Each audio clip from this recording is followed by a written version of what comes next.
Tempat persembunyian Rustam, 40, terendus polisi. Pembunuh ayah kandung bernama Marso, 80, itu akhirnya ditangkap polisi.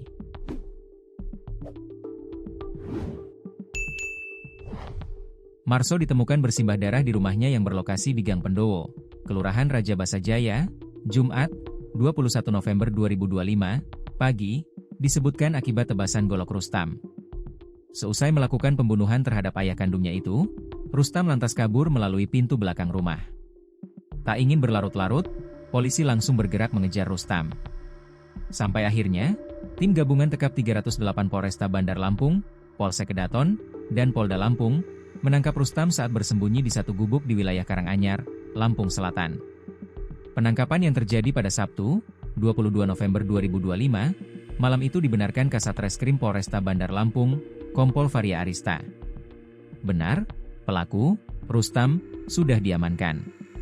Saat ini pelaku masih dilakukan pemeriksaan intensif, kata Kasat Reskrim Polresta Bandar Lampung, Kompol Varia Arista, Sabtu, 22 November 2025. Namun, Kompol Varia Arista belum menjelaskan secara rinci, apa sebenarnya yang menjadi motif Rustam nekat melakukan pembunuhan terhadap ayah kandungnya itu.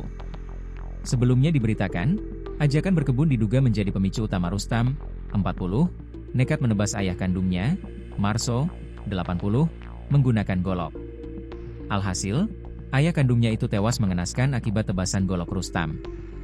Marso ditemukan bersimbah darah di rumahnya yang berlokasi di Gang Pendowo, Kelurahan Raja Basa Jaya, Jumat, 21 November 2025, pagi. Seusai melakukan pembunuhan terhadap ayah kandungnya itu, Rustam lantas kabur melalui pintu belakang rumah.